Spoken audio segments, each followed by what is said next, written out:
Hi, this is Zach with Worn & Wound. Today we'll be taking a look at the Seiko Prospex Kinetic GMT diver, which is kind of unofficially part of the Tuna series because of the case design. There's a few really cool things about this watch. The first is that it's one of the first watches in the Prospex line that was brought over to America. The Prospex line has been available in Japan for a long time, and just at Basel World last year, they announced that they would be bringing it over to the States, which I know a lot of the Seiko fans, us included, were really excited by, because these are, much more of the kind of serious tool watches that Seiko makes, but they're also, still fairly decent price points. So, this one, for example, is $700, which not super cheap, but it's I'll get into the details. It's still, I think, a pretty fair price, but just a crazy rugged watch that has this new modern take on the tunic, can design that is, Seiko has been famous for, which, you can kind of identify with this shrouded bezel here. Definitely signature Seiko. Their casework always being pretty exceptional on their higher end watches, and this is no, it's just such a cool case with great machining, which I'll talk about getting into later. And this one also has a kinetic movement. Now, amazingly, in the last several years, we've never actually reviewed a Seiko Kinetic, and I'll get into what that is, but it is a quartz-based movement with a rotor that winds it, so there's some really interesting things there, though I know some people are probably going to be disappointed that this isn't an automatic. I think an automatic version would be fantastic too. But what you are getting with the Kinetic is a GMT function, which is obviously very useful, definitely up the value to the watch overall. So yeah, this watch comes in at $700. It's a beast of a dive watch. Let's take a closer look. The case of the Prospex Kinetic GMT diver, very closely, it seems like it's part of the lineage of Seiko's Tuna divers, which is obviously a nickname. The cases of these original dive watches, which are really collectible and just Seiko's kind of famous for, had this massive design. It's kind of a playful nickname, calling it a tuna can. But you have these the signature look here, where you have a partially shrouded bezel, thus protecting the bezel on two sides and letting you move it through the gaps. Just definitely a signature part of that design. There's also definitely often a vent on the side of these, as well as these screw details. There's a lot going on with this case, but the overall design, I'd say, is a kind of a barrel-shaped case, really massive. This is 47 millimeters, about 51, 52 millimeters lug to lug, and about 16 millimeters tall. So, there's no missing this case. It is really large, solid, and heavy, but that is part of the aesthetic, part of the design. I don't know if it would work as well on a smaller design. That said, and we'll talk about this more on the wrist, it does make it a little bit difficult to wear. Now, this watch actually has a 200-meter water resistance. The one thing I'd say, I'm not diving with any watches. I'm just not a diver. So 200-meter water resistance is more than enough for me in my daily life. But I feel like when you have these super massive watches like this, that to kind of give reason to the massiveness, you think of the German brand UTS. They have these 3,000-meter dive watches. They have massive cases. I just want that number to be higher to kind of support the sheer size of this thing, but at the end of the day, functionally, it doesn't make a huge difference. Looking now at the finishing of the case, like I said, Seiko's cases, when they do cases well, they do them extremely well. It's almost better than any other brand, especially when you look at their luxury stuff like the Grand Seikos. Those cases are just perfect. And there's really nice machining on this case. So you have this radial brushing coming down the side. You have a really crisp, fluid line to the slab side here. Just, for a rugged tool watch, that is just a really nice detail. And then you have a polished bevel on the bottom here. Then, of course, you have these details going along, like I said before. So you have this vent, and in that vent, there are two striations on the case side. Then you have these two hex screws here that aren't fake. They aren't just molded in. They're actually there. I don't think you should touch them, but they are there. And then on this side, you have more. You have this elaborate system around the crowns. It's just so cool. I love all the detailing you have there. It's really rich and really rugged looking. Then within the shroud here, you have this bezel, a nice massive bezel, really easy to grab. It has a real nice classic diver look. The mechanism is a little softer than I would have liked, though. It doesn't, you can probably hear it a little bit. It doesn't have like a really loud, sharp click. I think it's a 120 click. Obviously, it's unidirectional. It lines up fine. It's just, it doesn't have quite a satisfying snap to it. But, once again, that's sort of an aesthetic detail. Here at 2, you have a screw-down crown, and now this is actually used to test the power reserve that is left in your Kinetic, which I'll show you later. Then obviously you have the main crown, a massive crown here, 7.5 millimeters. It is screwed down. There's a little black line on it there so that when you screw it out, you can see that, just a visual cue to say that it is not screwed in, which is a really nice detail, obviously important if you're actually going to go in the water with this. Flipping the watch over might be hard to see. You have a pretty simple case back with the kind of tidal wave tsunami logo there. Simple, very Seiko looking. Just overall, it's a phenomenal case, albeit just a giant one. The dial of the Seiko Kinetic Prospex GMT is a no-fuss dive style with, I have to say I really love the execution of this, though, there's nothing about it that is particularly, new or different. It's not really throwing any new concepts out there. It's just a really great execution with a lot of depth that I really appreciate. It's just, there's something more rich about it. Going with the kind of slightly higher price point of this watch. So you have this primary index of applied markers here, but applied doesn't even really quite get it across. These are really deeply set, sculpted markers. So they each kind of cant up towards the middle of the dial, so you have kind of a little bit of a directionality to them. They have gray paint around the lume, so it's not just, it's not on a steel insert, so there's no glint of light. It's very matte, but the gray is actually very interesting looking. I've never seen that before, like painted onto a perhaps even molded lume. And these things glow just extraordinarily bright. It has great lume. Always important to see on a dive watch, and it's always unfortunate when you have a watch that feels very serious in diving, and then the lume is just mediocre. And here Seiko really pulled out the stops, and the lume is torch bright. So that's really great.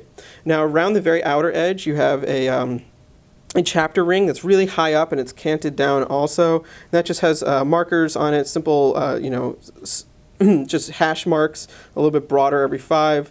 It's kind of a seconds index. It's more or less unnecessary, but it does provide a little visual cue for the individual minute.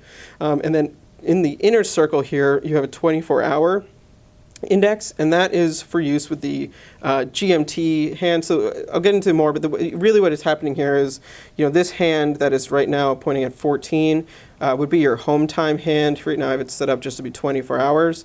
And so that's on a 24-hour scale. So, it's saying it's just about 2 o'clock.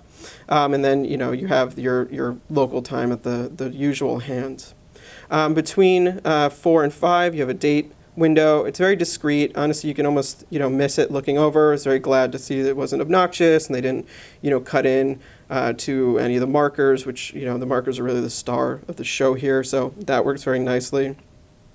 Looking now at the bezel, this has a very classic Seiko look to it. I like the look of it. I like that it isn't, there's something very modern and almost futuristic about this watch, but that bezel has a very classic dive feel, and I just think it works well. So obviously you have very large markers for the first 20 minutes, and then it breaks down into smaller dots, numbers every 10, and then a loomed pip at 0.60. Otherwise it is, I believe, an aluminum insert here, and so it's just all a metallic finish on that.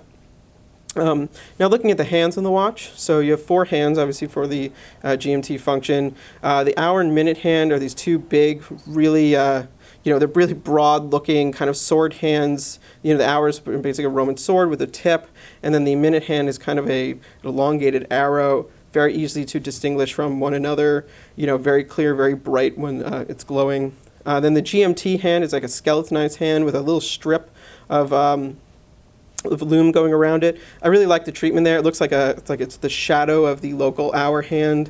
It's the second hand is just a stick second hand with a loomed pip on the back side. Very clean, very simple looking. Once again, just a nice touch.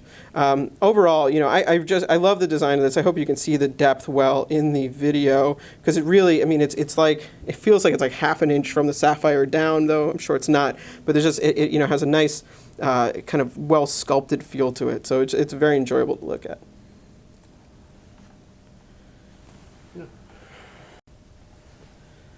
the Seiko Prospex Kinetic GMT has one of Seiko's, kind of famous kinetic movements in it. These are really interesting movements that, like I said in the intro, we haven't actually talked about ever on Worn and Wound, and that's, for no particularly good reason. But, other than perhaps it not showing up in a watch that I particularly, had an interest in, until right now.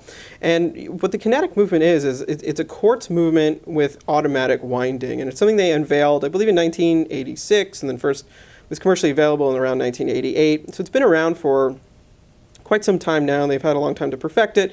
And it's clearly a solid movement platform that they use, more often, I'd say, probably than even their, mechanicals at this point.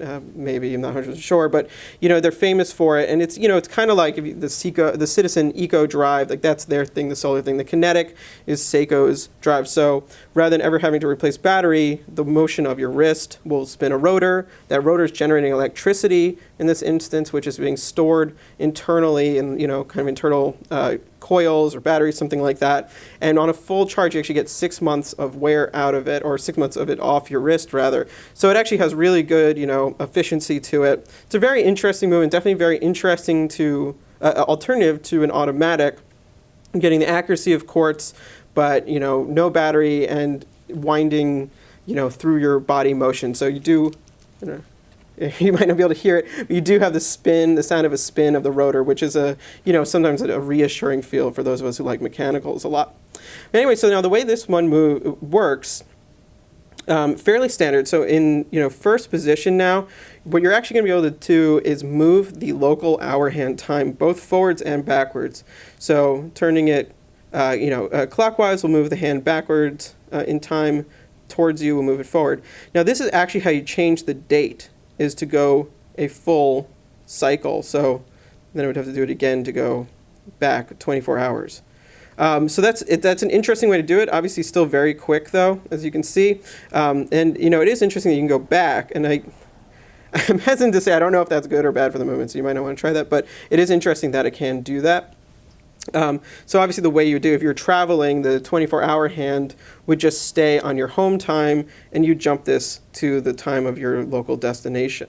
Now pulling it out 2 stops, and then you can change the time typically, and you'll see that the 24-hour hand moves along with everything else. So yeah, pretty simple functionality. The only other thing worth talking about is this button here at 2, and this actually tells you the power reserve left in the movement. So what you do is you press it, and you'll see the second hand jumps. And if it goes a full 15 seconds in jumping, that means your power is full. It'll go in like 5-second increments. So 5 seconds means, probably a third of power, or more or less low, 10 seconds mid, 15 seconds full. So it's an easy way to get a gauge on whether or not you need to spend some time, moving this around or wearing it. On the wrist, the Kinetic Prospex GMT Diver is it's giant. It's a huge watch. It really, it feels big. It looks big. It is a large dive watch, and I think it's really, it's a very cool looking watch. But I think practically speaking, it's probably only going to appeal to people who like to wear very large watches, because it's got a lot of heft to it. It's got a lot of size. You can see it doesn't necessarily rest very well on the top of my wrist, which for reference is 7 inches. So, I definitely think you're going to want to be at least the size of my wrist. But if you do have my wrist size, you have to like wearing very large watches. I err on smaller watches, so I find this a bit unruly. But aesthetically, I do really like it. I think it's just, it's a great looking watch. Like I said, there's so much depth to it, and there's so much texture and going on. It's one of the more unique looking dive watches I've ever seen, though it still plays off of some classic elements. So, it's just really fascinating looking when you see it, and you get some of the angle from the side here. It looks futuristic. It almost looks like a robot or something that you've strapped to your wrist. It's very solid, and the clean flowing lines of this case. I mean, the case, you can't underestimate or understate really how beautiful this case is. And, maybe I'm a fan of barrel-shaped designs, from back in the 70s to modern ones, so I do find this particularly appealing, but it has this beautiful arcing flow all the way around, and I love how it comes up on the sides here, and you have this kind of sharp edge. It looks so cool. And then the depth of the dial, which I said before, really eye-catching. And there's other colors of this watch too. This is the most subdued colors, which I like because it kind of has a classic look to it. But there's PVD ones with orange and blue on them, and I think there's one with yellow in it. So if you want even more kind of a wow factor from this watch, that is available. Now looking at the bracelet here, it's about, I believe it's a 22 millimeter bracelet, end link here. It is a slightly tapering design. I think that this is honestly probably the biggest issue with the watch is the bracelet design. So it's not that it's bad looking. I mean, it looks nice. It fits in there well. Has it's a little bit more ornate than I think necessary, as you have polished parts on these links as well as brush parts. It's a really rugged looking tool watch. I don't think it needs any kind of bling to it per se. The problem is that I don't think it should taper, and it has a little bit of a wiggle to it. Like you could probably see how there's some play in the links there. That just makes the watch move around a little bit too much for me. This needs a really solid, rigid bracelet, the kind that's almost unruly. It shouldn't be moving around at all. So that to me is an issue that does not add to the comfort.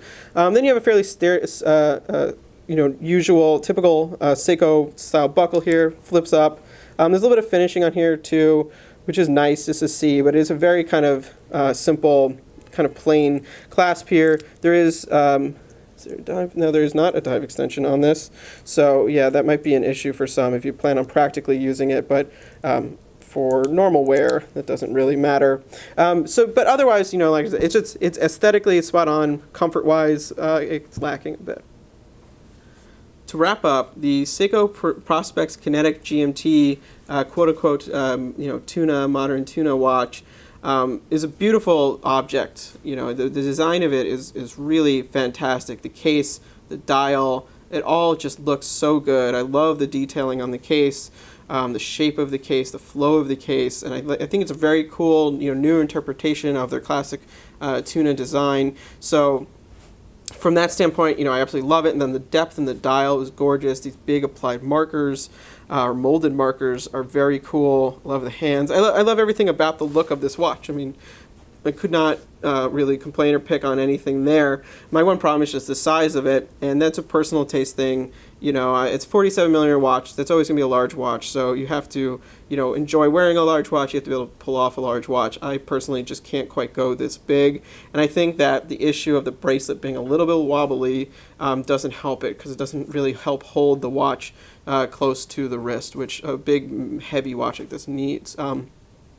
So that's the one drawback, and then there's a lot, but there's just so many interesting things about this watch too that make it that I really love it conceptually. I mean, the manufacturing of it's beautiful. Obviously, I said the loom was great. I think it's interesting that they use this kinetic movement in it. I think it might be a point of contention for some people because they'd much rather have an automatic movement, and obviously at the price point of around $700 here, there are plenty of automatic dive watches by Seiko. Robust ones as well, of course. But they wanted to use this different movement. I think it definitely modernizes the tuna a bit to have a kinetic GMT in it. The GMT function obviously is also welcome, and that's not something I think that they have. I don't think they have an automatic GMT around this price. So that adds functionality to it. So it's an interesting play of things that may or may not work for everyone. But if it works for you and you can pull off the size, it's a kick-ass watch. It's as simple as that. So please read the full review of Worn and Wound. Follow us on Facebook, Instagram, and Twitter. Thank you.